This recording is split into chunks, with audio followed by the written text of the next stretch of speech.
నమస్తే. మీరెప్పుడైనా పండు తినే ముందు ఆ పండు మీదున్న ఈ చిన్న స్టిక్కర్ని గమనించారా? దానిపై ఉన్న 4011 లేదా 94011 లాంటి నెంబర్స్ ఏ అర్థాన్నిస్తాయో ఎప్పుడైనా ఆలోచించారా?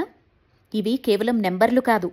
ఈ చిన్న స్టిక్కర్లు మీకా పండు ఎలా పండించారో, ఎక్కడి నుంచొచ్చిందో చెబుతాయి. అంటే ఒక్క నెంబర్లోనే పండ్ల హిస్టరీ దాగి ఉంది. ఇవాళ మనం అదే విషయాన్ని తెలుసుకుందాం. ఈ స్టిక్కర్లు కొత్తవి కాదు. ఇవి 1990లో మొదలయ్యాయి.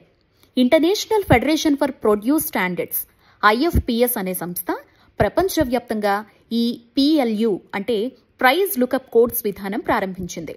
దీనివల్ల పండు ఎలా పండించారో, ఎక్కడి నుంచి వచ్చిందో, అలాగే ఏ బ్రాండ్కు చెందిందో తెలుసుకోవచ్చు. ఇప్పుడు ఈ కోడ్ల అర్థాన్ని మనం తెలుసుకుందాం. 4 అంకెల నెంబర్, ఉదాహరణకు 4011 4011 అనే నెంబర్ పండు లేదా కూరగాయలపై ఉంటే ఇవి సహజంగా పండించినవి అని అర్థం. అంటే ఎరువులు వాడిన సాధారణ పద్ధతిలో పండించినవి. ఇక 8తో మొదలయ్యే 5 డిజిట్ నెంబర్ ఉంటే, ఉదాహరణకు 84011 అని ఉంటే ఇది జన్యు మార్పిడి చేసిందని అర్థం. అంటే ప్రయోగశాలలో తయారు చేసింది. 9 నెంబర్తో ప్రారంభమయ్యే నెంబర్స్, ఉదాహరణకు 94011 అనే నెంబర్ ఉంటే ఇది ఆర్గానిక్ అని అర్థం. అంటే రసాయనాలు లేకుండా సహజ ఎరువులతో పండించింది అని అర్థం. ఈ స్టిక్కర్తో పండ్లను ట్రాక్ చేయడం సులభం. ఏ దేశం నుంచి వచ్చిందో, ఎవరు పండించారో, ఏ బ్రాండ్దో తెలుస్తుంది. ఎవరైనా పండు తిన్నాక ఆరోగ్య సమస్యలొస్తే ఈ కోడ్ ఆధారంగా సోర్స్ ట్రాక్ చేయొచ్చు. ఈ నెంబర్స్ కేవలం ధర కోసం కాదు, ఇది పండ్లు లేదా కూరగాయల బయోడేటాను బయటపెడతాయి.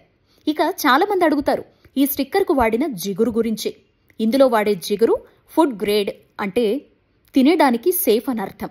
కానీ ఇందులో ఉన్న రసాయనాలు మానవ శరీరానికి హాని చేస్తాయి. స్టిక్కర్ తీసి శుభ్రంగా కడుక్కున్న తర్వాతే వీటిని తినాలి. ఈ స్టిక్కర్ ఎలా తీయాలో సింపుల్ టిప్ చెప్తాను. ఒక స్కాచ్ టేప్ తీసుకోండి. స్టిక్కర్ మీద వేసి నెమ్మదిగా తీసేస్తే ఒక్కసారి మొత్తం ఊడొస్తుంది. ఇకపై పండు తినే ముందు ఆ చిన్న స్టిక్కర్ని చూసి దాని కథ కూడా తెలుసుకోండి. వీడియో నచ్చితే తప్పకుండా లైక్ చేయండి. అలాగే షేర్ చేసి మన ఛానల్ని సబ్స్క్రైబ్ చేసుకోండి.